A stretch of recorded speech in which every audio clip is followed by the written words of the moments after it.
Welcome to Time for Tots. Our story today is Ella's Umbrellas, and the author is Jennifer Lloyd.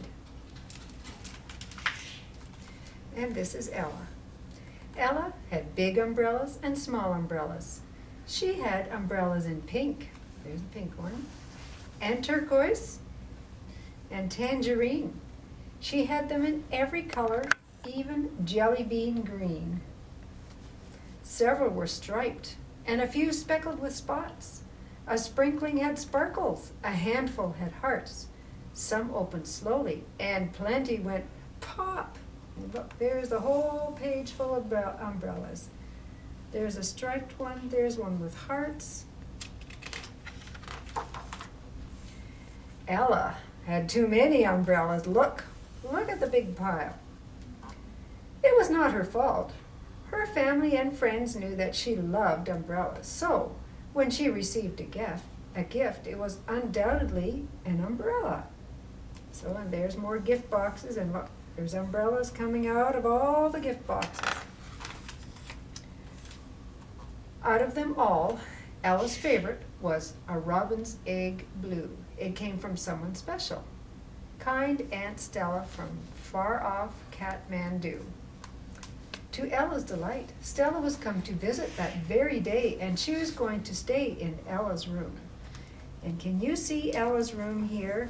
Look, there's an umbrella hanging over the door, there's one on the desk, there's one hanging over the desk chair, there's one on the floor, there's an umbrella over the top bunk, there's 3 umbrellas on the bottom bunk, there's umbrellas underneath the bed. Do you think there's room for Aunt Ella in there?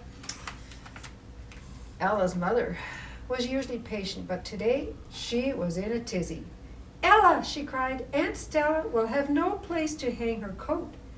Aunt Stella will have no place to put her clothes. Aunt Stella will have no place to sleep. And look, there's more umbrellas, umbrellas, umbrellas. Ella tried to fix the problem. She tidied the coat closet, and then she took them out of the coat closet and she put them in the kitchen sink. She emptied her bedroom closet and filled the bathtub.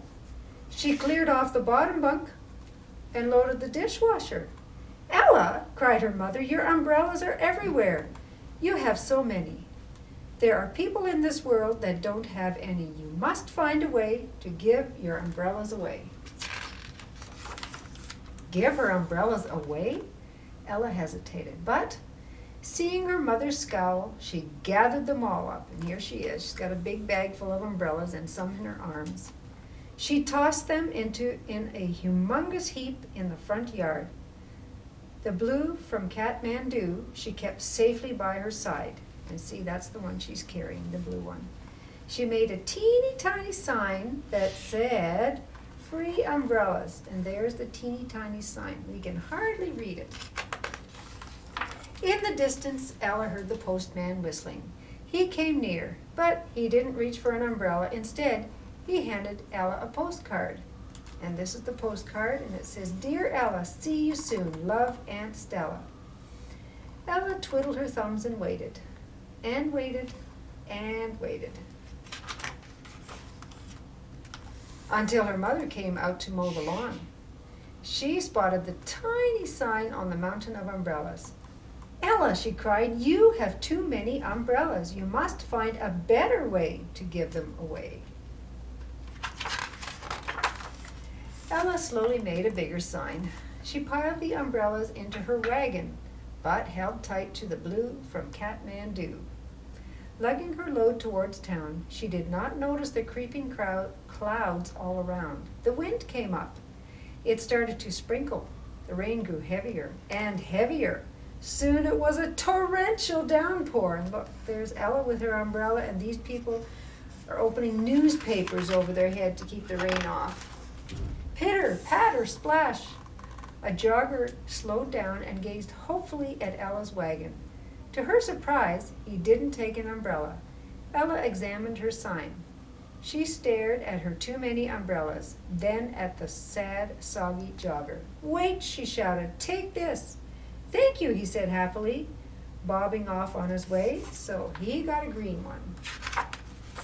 Splish splash, a boy on a scooter was rushing through puddles. "Can I have one?" he yelled. "Of course." And he got a yellow one with stripes. Ella felt proud. She had given away too. Quite enough, she decided. She turned towards home. But on her way back, she met a cold crossing guard and dripping day camp children. She met a drenched dog walker and waterlogged workmen, all without umbrellas. Each time she gave one away, she felt a tiny bit sad, but deep down, she also felt glad. Soon, only her favorite umbrella remained. Surely her mother wouldn't mind if she kept just this one. Still, a few streets from home, Ella saw a figure plodding down the sidewalk. His blue cap was drenched. His sack looked heavy, and he certainly wasn't whistling. It was very hard, but Ella knew what to do. And there goes the blue umbrella from Kathmandu. Back at home, a suitcase sat by the door. "Aunt Stella!" yelled Ella, leaping into her arms. "Ella!" boomed her aunt, handing her a long, thin box. And what do you think's in the long, thin box? Inside, in bright emerald green, was the most precious umbrella Ella had ever seen. So, now she has a new umbrella. And I thought we might like to make an umbrella. So this is mine. I made it colorful. I had a package of bamboo chopsticks, and I just took one out.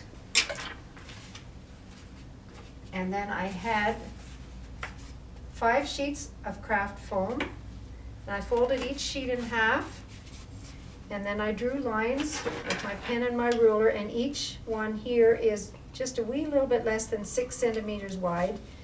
And then I drew lines on here, and I cut them in strips. And then I cut each strip in half.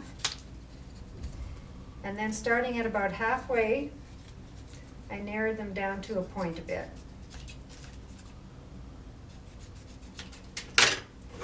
And then I had a little hole punch, and I punched a little hole near the end. And that's what I put over here. And then I did that with all my strips.